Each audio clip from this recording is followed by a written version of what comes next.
Carl Jung, one of the founding figures of modern psychology, uncovered a profoundly unsettling truth during his years of clinical observation. He realized that 73% of his most dangerous patients, those who inflicted real harm on others or themselves, displayed one common trait before their descent into psychological destruction. This trait wasn't aggressive outbursts, manipulative tactics, or visible toxicity. In fact, it was the opposite. These individuals appeared entirely harmless. Many were charismatic, eloquent, thoughtful, and outwardly compassionate. But underneath this disarming exterior, something far more ominous was at play. According to Jung, when you see this warning sign, the safest response isn't negotiation, confrontation, or compassion.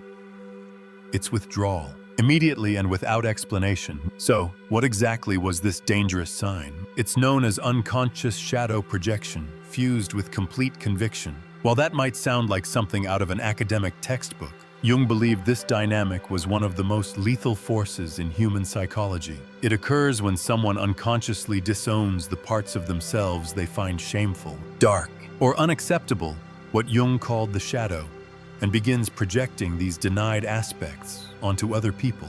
But this projection isn't just a casual misunderstanding. It's fused with an unshakable belief that what they perceive is absolutely true. To illustrate how dangerous this can be, Jung shared the story of a patient he treated in 1913. This patient changed the course of Jung's thinking forever. The man was highly intelligent, well-spoken, and seemingly empathic. On the surface, he was exactly the kind of person others would trust. But there was a troubling pattern. Every time he described someone as deceitful, malicious, or selfish, the specific traits he named were ones that Jung recognized traits the patient himself refused to acknowledge within his own psyche. What made the situation especially alarming was how systematic it was. The patient wasn't merely wrong about people occasionally. He was relentlessly projecting his own inner darkness onto everyone around him. In just 6 months, this same man had annihilated 3 close relationships, forced 2 of his co-workers out of their jobs, and pushed his own brother into a mental breakdown. And still, he saw himself as the victim, completely blameless, wholly innocent, and tragically misunderstood. Jung realized he wasn't witnessing a misunderstanding. He was watching a dangerous psychological mechanism in motion. When a person unconsciously projects their shadow, and believes those projections with absolute certainty, they begin to warp not only their own sense of reality, but the perceptions of everyone around them. The scariest part, they're not lying. Their brain has rewritten their reality so thoroughly that they truly believe what they're saying. That's what makes it so convincing and so dangerous. Modern neuroscience confirms this. Dr. Robert Sapolsky of Stanford University has demonstrated that during intense moments of shadow projection, the brain activates the same neural circuits as during delusional episodes. In other words, the projector isn't consciously deceiving. They're neurologically experiencing a version of reality that has been hijacked by their unconscious mind. What makes this phenomenon even more dangerous is its invisible nature. Unlike overt aggression or toxic behavior that sets off alarm bells, unconscious shadow projection often manifests in subtle, almost invisible ways. These individuals don't scream or make threats. They speak calmly. They seem rational, but their conviction in their distorted perceptions acts like a psychological virus, infecting others' perceptions and altering group dynamics. Jung warned that this type of distortion could spread like wildfire through families, workplaces, and entire communities. The process starts innocently enough, perhaps with a misinterpretation or a seemingly benign accusation, but the danger grows when that initial projection solidifies into certainty. The projector starts seeing everything through the lens of their shadow, interpreting neutral behavior as malicious, turning misunderstandings into evidence of betrayal. And when someone is absolutely certain they're right, even in the face of all evidence to the contrary, they become psychologically untouchable. Reason no longer works. Empathy is twisted. Defending yourself only seems to confirm their suspicions. This is where Jung's concept of the reality distortion field becomes critical. When a shadow projector speaks with certainty, other people start to believe them. It's not because the claims are logical or backed by evidence.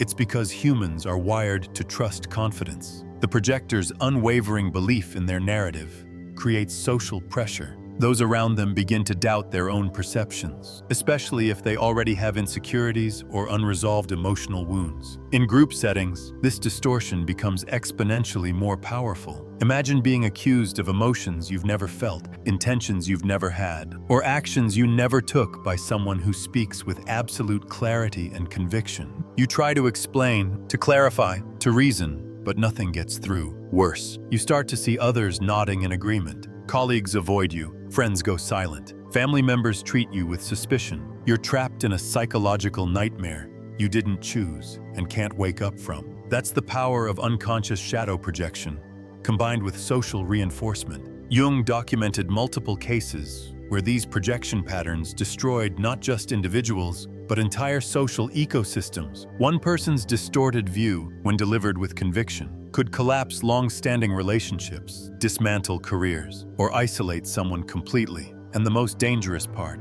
the projector usually believes they're the hero of the story. They're not trying to harm you. In their mind, they're protecting themselves, or even helping you see the truth. This pattern has deep roots in ancient wisdom traditions. Buddhism speaks of the dark mirror, where people see their own unacknowledged flaws reflected in others. Christianity warns about obsessing over the speck in someone else's eye, while ignoring the beam in your own. Jung brought these ideas into the modern psychological framework, showing how such projections don't just distort perception, they create alternate realities that feel as real as anything objective. Recognizing this process in action is critical. The moment you notice someone assigning traits, intentions, or emotions to you that don't match your internal experience, and doing so with complete certainty, you're likely in the presence of shadow projection. If that person also resists all contradictory evidence and shows an emotional intensity that feels disproportionate to the situation, the red flags are flying. Jung identified 5 unmistakable warning signs that indicate when you're dealing with a dangerously unconscious shadow projector.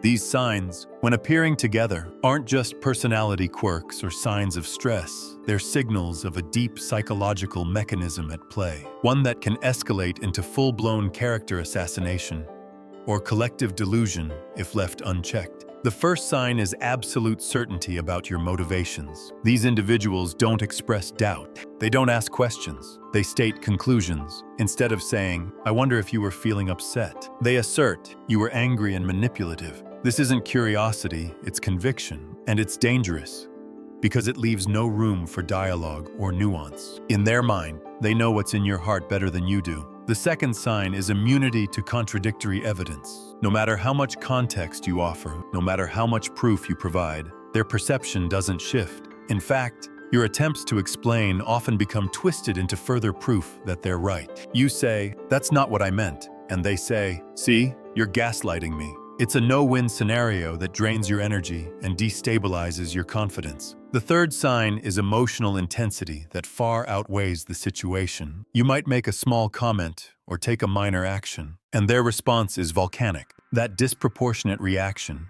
is a telltale sign that you've triggered something within them, not necessarily something you've done. Their emotional energy isn't really about you, it's the shadow content bursting through the surface, misattributed and projected outward. The fourth sign is a consistent victim narrative. These individuals are perpetually the wounded party in every story. They're surrounded by toxic people, constantly betrayed and endlessly misunderstood. While the cast of characters changes, the role they assign themselves never does. They are always the target, never the source. This pattern reinforces their unconscious need to avoid confronting their own darker traits by externalizing blame.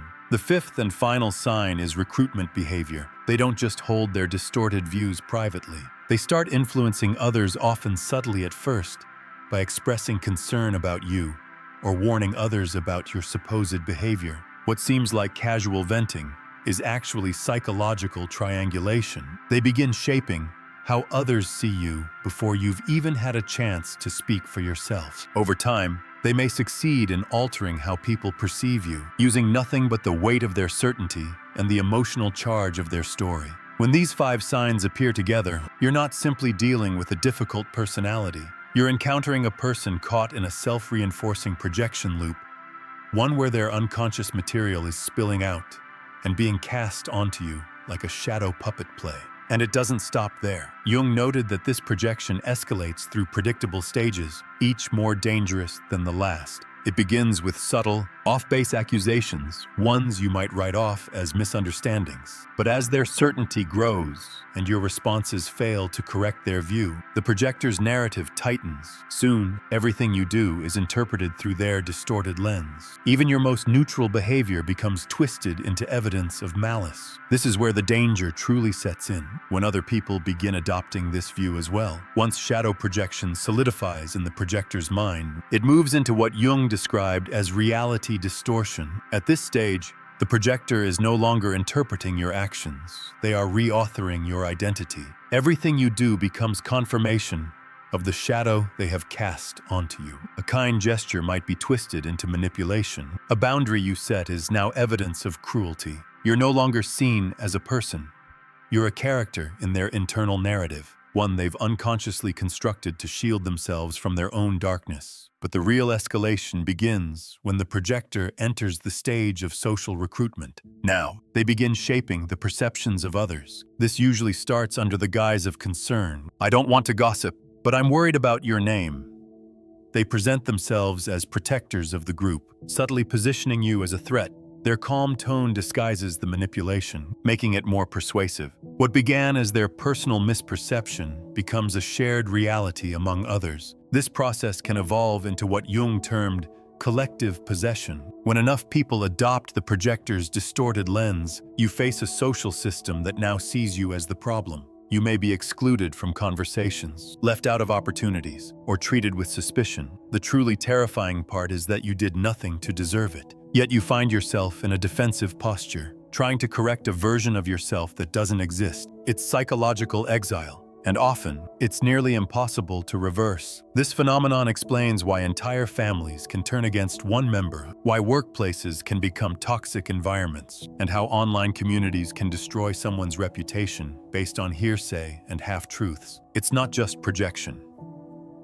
At this point, it's organized delusion, reinforced by the group's shared emotional certainty. Jung's insight into this pattern was revolutionary, and sadly, timeless. He watched over and over as people became victims of systematic exclusion, the final stage of projection escalation. Once the group is fully aligned against you, they begin justifying harmful actions in the name of righteousness. Emails stop coming. Invitations disappear. Your name is spoken only in whispers or warnings. And all of this stems from one person's inability to face their own inner shadow. Understanding these 6 stages, initial projection, conviction, reality distortion, social recruitment, collective possession, and systematic exclusion, can save you years of emotional pain. Most people only recognize what's happening once they've reached stage 5 or 6, when the damage has already taken root. Jung's advice: you need to intervene by stage 2 when the person's certainty starts overriding logic and conversation becomes impossible. That's the moment to protect your boundaries. But shadow projection wasn't the only danger Jung identified. He also warned of something even more perilous: ego inflation. Unlike shadow projection, which operates unconsciously, ego inflation is when a person becomes consciously convinced of their own moral superiority or spiritual insight while remaining completely blind to their shadow. These people don't merely believe they're good.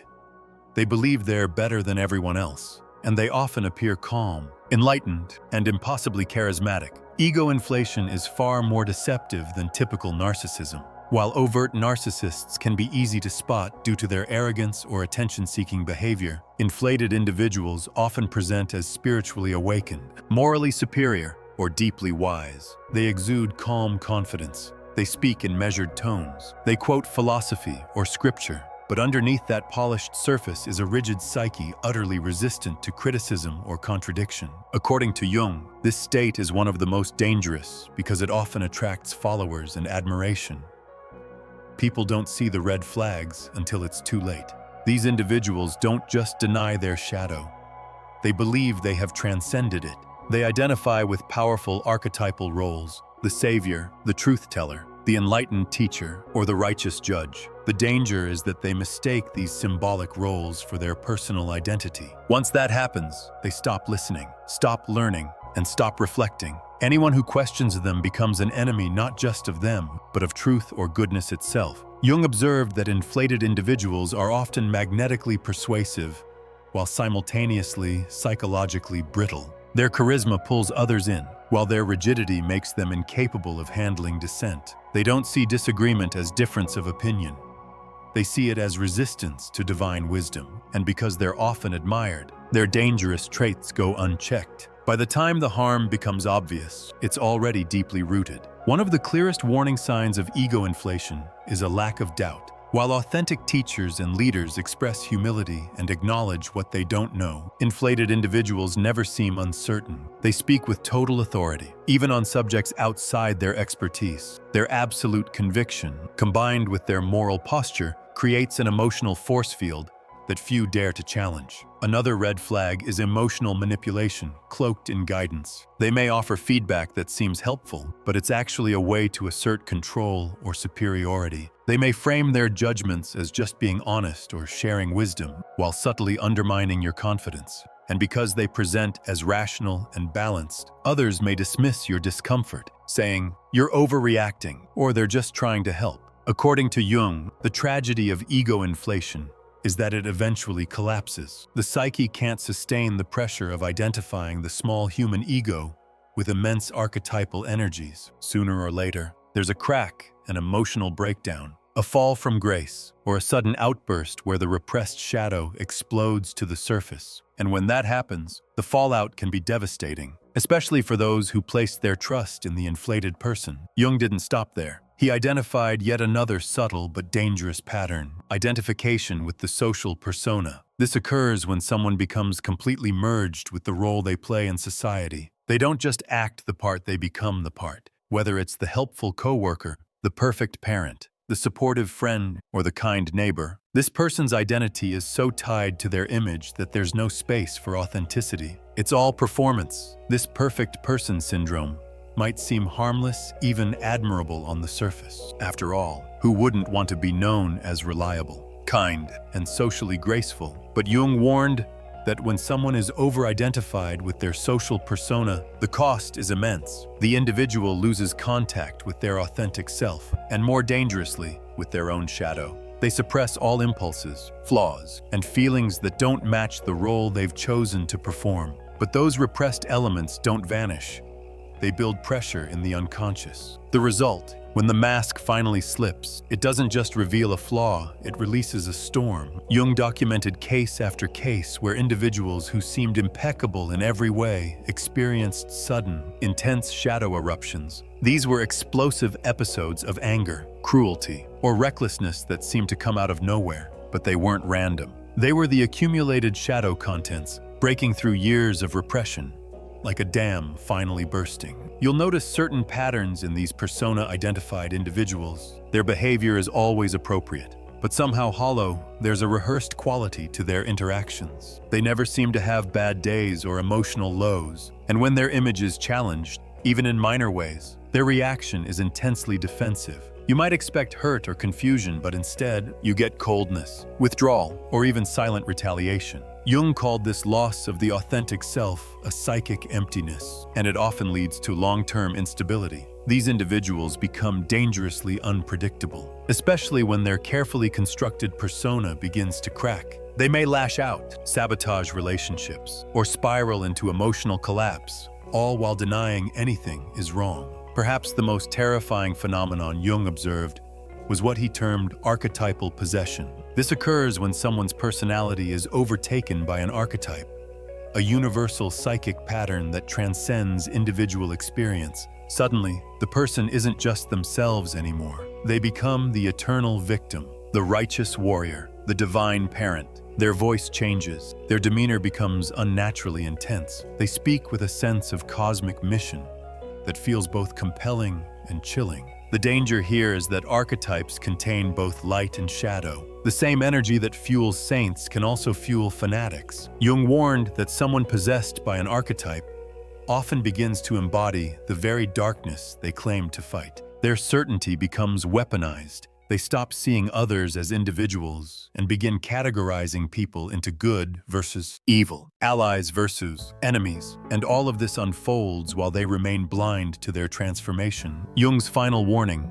was the compulsion to repeat when individuals unconsciously recreate the same painful dramas over and over, often dragging others into these patterns without realizing it. They might consistently end up betrayed, abandoned, or attacked in seemingly identical scenarios, always surprised, always confused. But beneath the surface, their unconscious is orchestrating these outcomes, pulling in others to play the roles of villain, betrayer, or rescuer in an endless psychic loop. If you find yourself caught in someone else's recurring story, playing a part you never agreed to, step back. You may be entangled in a repetition compulsion. Jung called this negative synchronicity, a kind of magnetic attraction to unhealed wounds, playing out through new people. So, how do you protect yourself from all of this? Jung's answer was deceptively simple: conscious awareness combined with firm boundaries. Trust your gut. If someone's version of you doesn't match your own inner experience, trust yourself, not their story. Don't argue. People caught in projection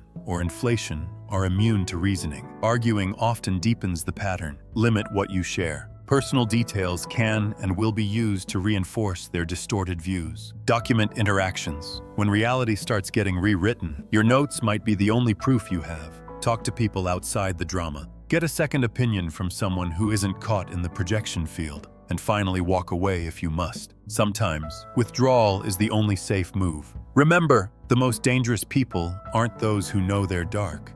They're the ones who believe they're only light. If you've seen these signs in your life, reflect on the patterns. Recognizing them can protect you next time. Stay alert, stay grounded, and if this helped you, don't forget to like, share, and subscribe to our channel for more insights into the unseen dynamics shaping your relationships.